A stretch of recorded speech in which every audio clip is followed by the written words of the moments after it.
Halo semuanya, saya Joanne Tantris dari kelas IT 402.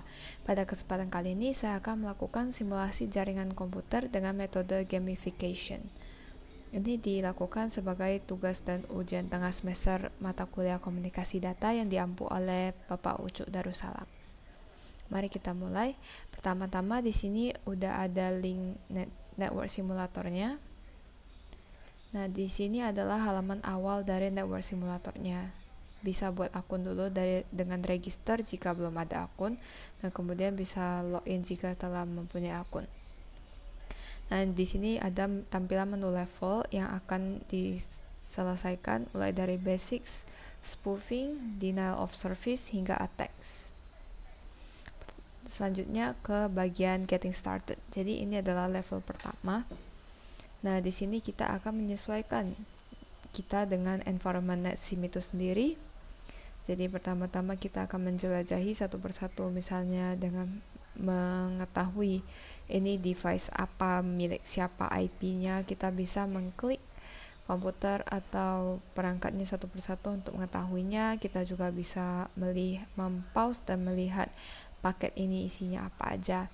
Nah, kemudian di sini kita belajar untuk membuat suatu paket. Jadi kita klik plus button, lalu kita akan membuat new packet, tinggal di add aja langsung karena yang lainnya dikosongin aja. Ini baru penyesuaian aja dan belajar bagaimana cara membuat paket. Kemudian setelah desain dengan menggunakan tanda play, maka kita sudah menyelesaikan level ini. Selanjutnya ada packet fields, dan di sini kita akan belajar mengirimkan paket, mengenal source IP dan destination IP. Jadi di sini pertama kita harus pause the simulation, lalu klik paketnya, yaitu yang ungu ini yang terkirim dari komputer Bob ke Alice. Kemudian di sini ada paket headersnya. Jadi dia ada dua informasi. Yang pertama SRCIP atau source IP, yaitu sumbernya, dan DSTIP yaitu destination of the packet. Nah, di sini kita akan membuat suatu paket, yaitu mengirimkan dari Alice ke Bob. Jadi as source IP-nya kita buat jadi Alice dan Bob sebagai destination-nya. Kemudian kita add dan tinggal di play aja. Kemudian setelah sudah sampai paketnya ke Bob, maka kita sudah menyelesaikan level ini. Next, kita akan belajar tentang ping. Nah, sebelum belajar tentang ping, kita harus tahu yang namanya proto. Proto ini dalam konteks jaringan biasanya merujuk kepada protokol yang digunakan untuk transmisi data. Dan ICMP yang akan kita gunakan di sini adalah singkatan dari Internet Control Message Protocol, yang merupakan bagian integral dari protokol internet. ICMP biasanya kita gunakan di perangkat jaringan seperti router untuk mengirim pesan kesalahan dan operasional kepada sistem lain. Sebagai contoh, ketika Anda menggunakan perintah ping untuk memeriksa koneksi ke situs web lain, kita menggunakan ICMP. Nah, di sini kita akan menggunakan ICMP untuk mengaping dari si Alice ke Google. Nah, di sini sebenarnya awalnya sudah ada satu paket ping, cuman untuk menyelesaikan level ini kita harus mengirimkan 4 lagi. Nah, di sini kita send from Alice, source Alice, destination Google, prototype-nya ICMP karena kita mau ngaping. Dan karena di sini suruh send for more, jadi di sini kita repeat 4 kali. Kemudian kita update, dan kemudian setelah terkirim dan paketnya sampai ke Google dan sudah dikirim kembali dari Google ke Alice, karena ini sifatnya ada ping ya, karena dia akan mengembalikannya lagi. Nah, di sini sampai dia kembali lagi, maka kita sudah selesai. Kemudian kita lanjut ke routing. Pertama kita harus tahu router ya. Router itu yang ini. Router ini bisa dibilang sebagai penata surat di rumah yang besar kalau banyak orang yang tinggal. Nah, jadi kalau misalnya surat sampai ke rumah tersebut dari modem, penata surat di rumah tersebut akan membaca nama tujuan di surat dan memastikan surat sampai ke orang yang tepat, seperti ke komputer atau ke smartphone Anda. Nah, jadi karena biasanya para komputer atau para perangkat tidak terhubungkan secara langsung, tapi mereka melalui router. Nah, jadi seperti halnya kantor pos gitu lah ya. Nah, jadi di sini kita akan mengirimkan paket dari Bob ke Carol. Jadi source-nya Bob, destination-nya Carol. Kemudian di add, kalau sudah terkirim dari Bob ke Carol berarti sudah menyelesaikan level routing. Next adalah tentang modem. Tadi sempat disinggung mengenai modem ya. Jadi modem bisa dibilang sebagai petugas pos lokal. Jadi kalau misalnya kita mau kirim surat atau data, petugas pos akan mengambil surat dari kita dan memasukkan ke sistem pengiriman yang lebih besar, yaitu internet. Dan demikian juga kalau misalnya surat yang ditujukan ke kita sudah tiba, petugas akan mengambil dari sistem dan memberikan kepada kita. Nah, jadi di sini kita ada modem dan kita harus mengirimkan request ping dari Alice ke Google. Nah, ingat kalau ping itu kita akan menggunakan proto ICMP. Nah, jadi di sini kita send from Alice, source Alice, destination Google, transfer ICMP. Kita mengirimkan, setelah terkirim berarti sudah selesai. Next, kita masuk ke IP spoofing. IP spoofing itu adalah teknik yang digunakan untuk membuat paket data internet tampak seolah-olah berasal dari alamat IP yang berbeda dari aslinya. Nah, jadi coba kita gunakan sistem pengiriman surat lagi. Jadi misalnya kita dapat surat, pengirimnya tulisannya adalah bank. Tapi saat kita buka surat itu meminta detail akun bank kita. Nah, surat itu tampak otentik dan karena itu kita merasa aman untuk merespon dengan informasi yang diminta. Tapi sebenarnya surat itu bukan berasal dari bank, tapi adalah dari seorang penipu. Nah, jadi kalau misalnya kita mengisikan informasi kita dan kita mengirimkan ke si pengirim itu, maka mereka, si penipu adalah yang akan menerima informasi kita, bukanlah dari bank. Jadi dengan IP spoofing kita bisa si penyerang bisa memperoleh akses yang tidak sah ke jaringan. Jadi bisa mencuri informasi yang sensitif. Nah, jadi di sini kita akan mengirimkan paket dari komputer Alice ke komputer Bob. Tapi kita harus membuatnya terlihat seperti berdatang dari Carol. Nah, padahal sebenarnya bukan Carol yang mengirimkan. Jadi walaupun send from Alice, source-nya kita tulis Carol. Jadi supaya Bob mengira bahwa itu Carol yang kirim. Lalu destination-nya adalah Bob. Setelah sampai ke Bob, berarti IP spoofing kita sudah berhasil. Next adalah stealing packets. Kalau tadi kita sudah menggunakan nama orang lain untuk mengirimkan suatu paket, nah sekarang kita akan mencuri sebuah paket. Nah, sebelum lanjut ke sini, IP spoofing itu bisa dilawan dengan menggunakan firewall dan sistem deteksi intrusi atau IDS yang dapat digunakan untuk memeriksa integritas paket dan memblokir paket dengan alamat IP palsu. Okay, next. Jadi kita lanjut ke stealing packets. Nah, IP spoofing tadi adalah praktek yang tidak sah. Nah, stealing packets juga adalah praktek yang tidak sah. Kenapa? Karena individu atau mungkin sebuah entitas mau mengintersepsi atau mau membaca, memanipulasi paket data yang ditujukan kepada orang lain.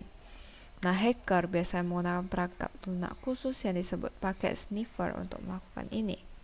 Nah, jadi data tersebut dikirim melalui jaringan. Paket sniffer mengambil data dan menyimpannya untuk dianalisis. Lalu dari situ, hacker bisa mengakses informasi sensitif, misalnya password, data pribadi, informasi transaksi. Ya, jadi misalnya bayangkan kita kirim surat. Nah, kirimnya dari kita langsung ke penerima. Tapi mungkin bakalan ada orang nakal yang mau mencuri informasi.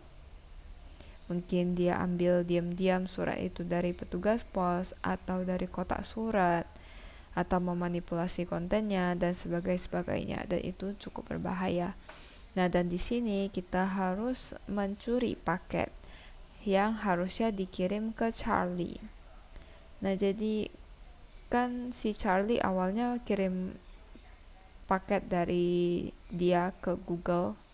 Nah, nanti yang mau kita curi adalah balasan dari Google ke Charlie. Nah, gimana kita melakukannya? Kita membuat suatu paket yang dikirimkan dari Alice, tapi source-nya kita bilangnya dari Charlie dan destination-nya ke Alice, yaitu untuk menteri seolah-olah yang dikirimkan oleh Charlie itu sebenarnya adalah dari Alice. Jadinya, maka balasan dari Google akan larinya ke Alice, gitu. Yaitu kita. Nah, setelah jadi kita mesti memperhatikan timingnya di sini. Jadi kita harus memperhatikan dari Charlie, kalau ada tanda-tanda mau mengirimkan paket, kita segera mengirimkan paketnya.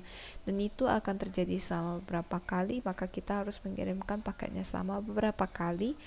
Dan ketika udah ada suatu paket yang jalan ke kita, yaitu ke Alice, maka kita sudah berhasil memenangkan level ini. Nah, untuk melindungi diri dari pencurian paket, maka kita perlu melakukan enkripsi data atau menggunakan protokol yang aman seperti HTTPS atau jaringan virtual pribadi atau VPN. Nah, kemudian kita lanjut ke basic DOS atau a denial of service. Nah, ini apa? Ini adalah serangan keamanan yang dimana penyerangnya itu berusaha membuat layanan atau sumber daya seperti situs web menjadi tidak tersedia bagi pengguna yang sah. Nah, serangan DOS ini tujuannya adalah untuk meniadakan layanan atau sumber daya jaringan dengan membanjiri target dengan lalu lintas yang sangat tinggi sehingga mengganggu ketersediaan sumber daya. Jadi misalnya kita berada di sebuah cafe yang misalnya hanya mampu menangani 50 pelanggan sekaligus. Tapi tiba-tiba ada 500 orang masuk secara bersamaan.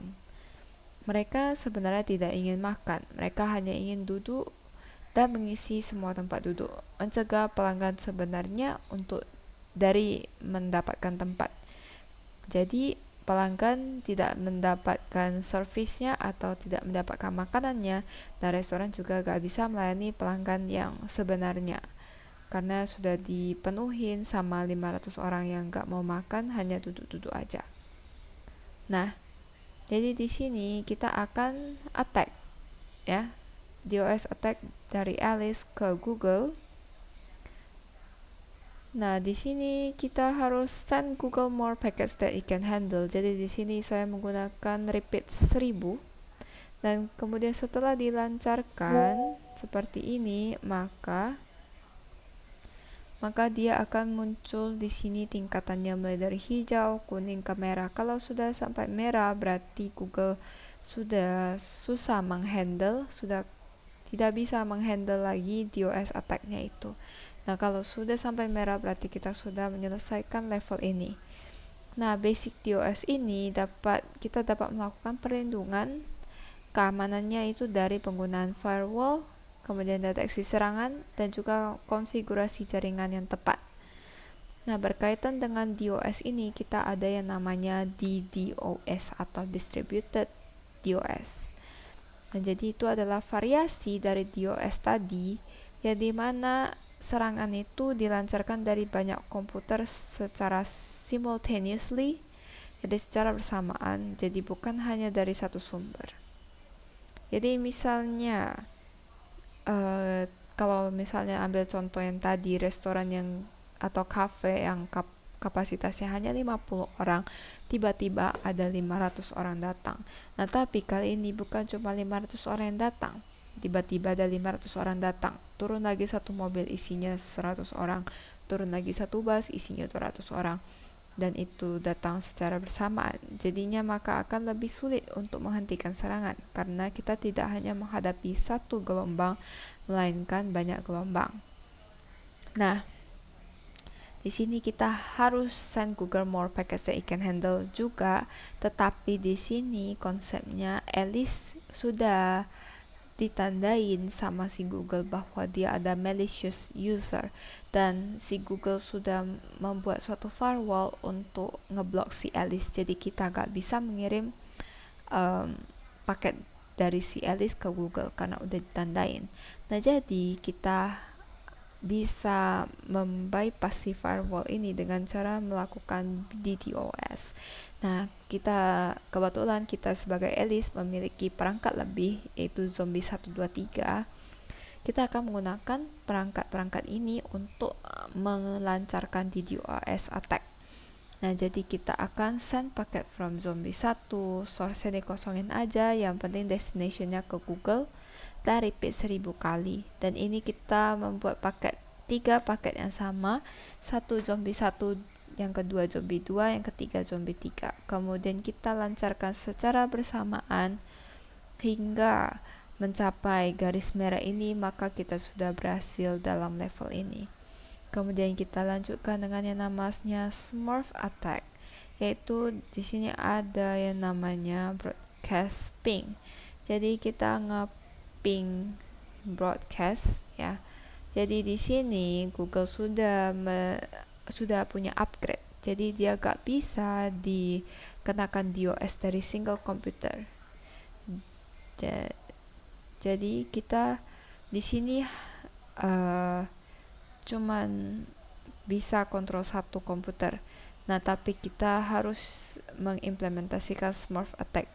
Jadi kita akan memancing, istilahnya memancing perangkat lainnya yang ada di sini untuk mengirimkan paket ke kita, mengirimkan traffic ke kita. Nah, jadi bagaimana kita harus mengirimkan ping ke IP broadcast?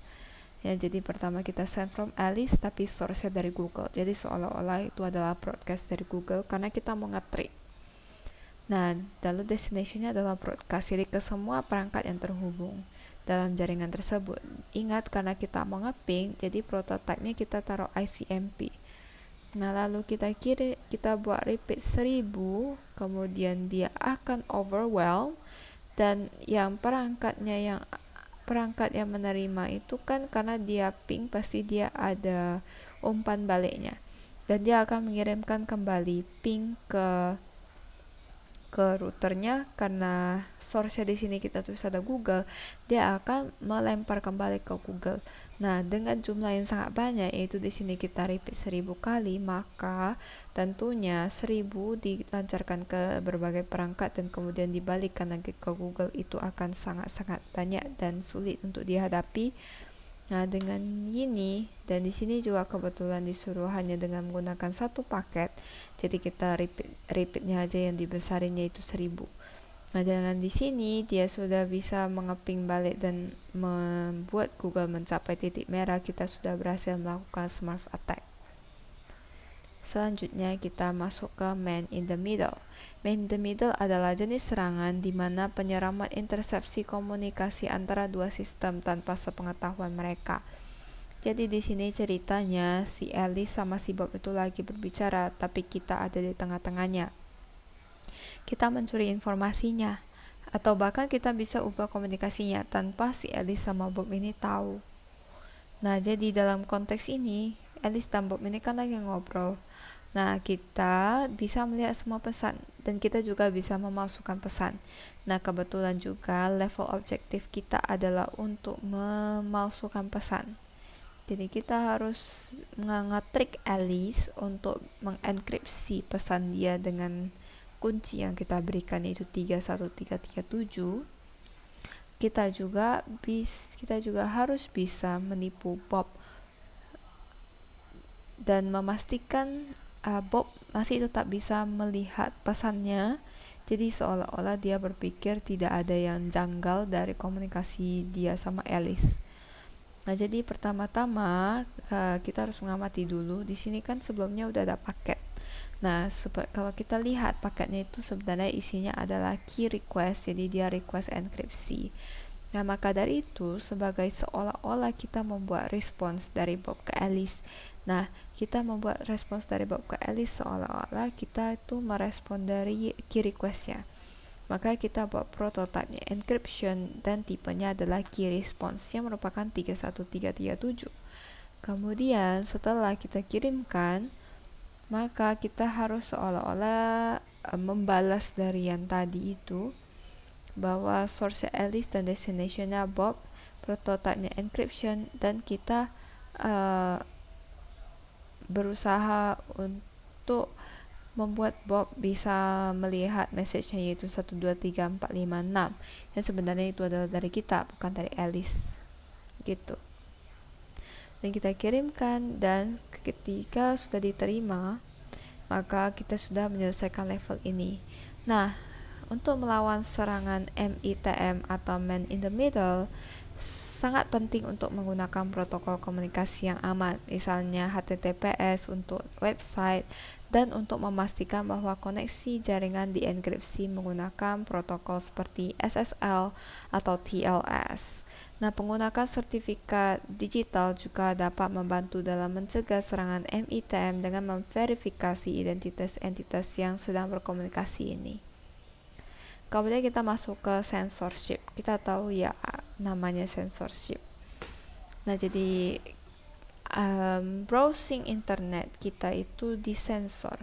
Nah, kita bisa membrowsing apa saja yang ada di allowed site, yang diperbolehkan, tapi sensor akan mendropkan package yang bertujuan ke block site. Jadi kalau misalnya Anda ingin mencoba, Anda bisa coba destination-nya kita taruh block site, pasti akan hilang setelah sampai di sensor. Ya, nah caranya untuk menghindar dari censorship ini gimana? Padahal jalurnya ini cuma satu.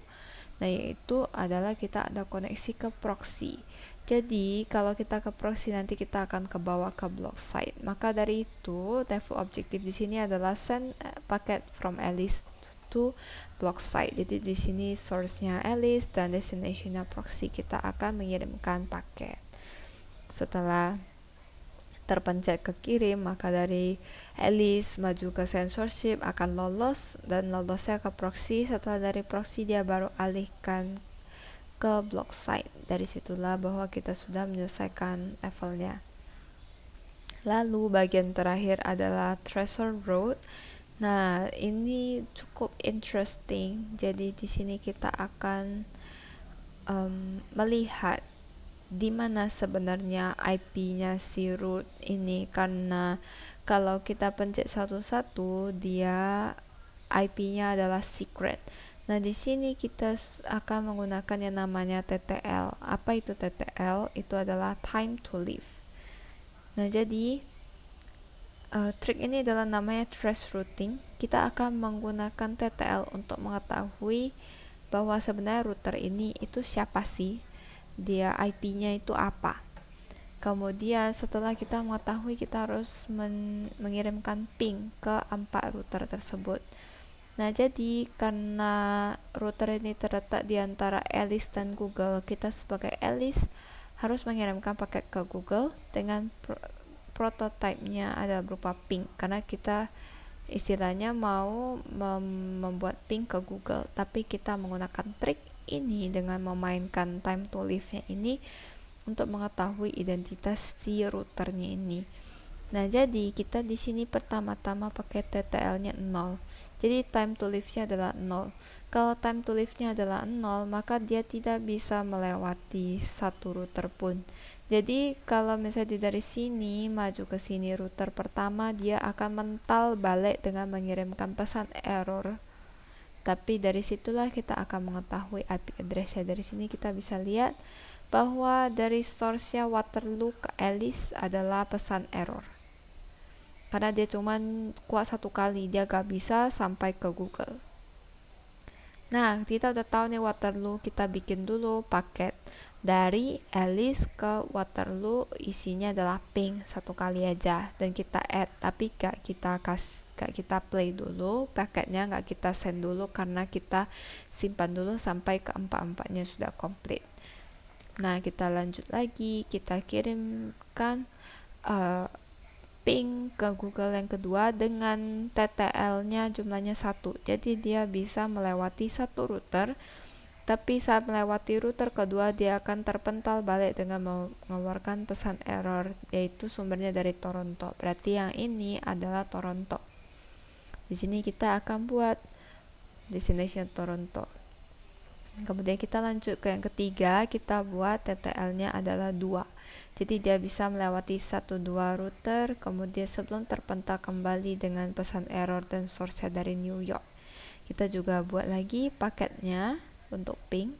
Kemudian kita lanjutkan, terakhir kita buat 0123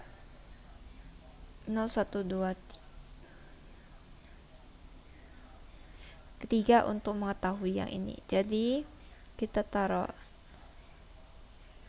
3, jadi dia di sini 0123. Dan di sini kita tahu mountain view dan pesan errornya akan dikembalikan.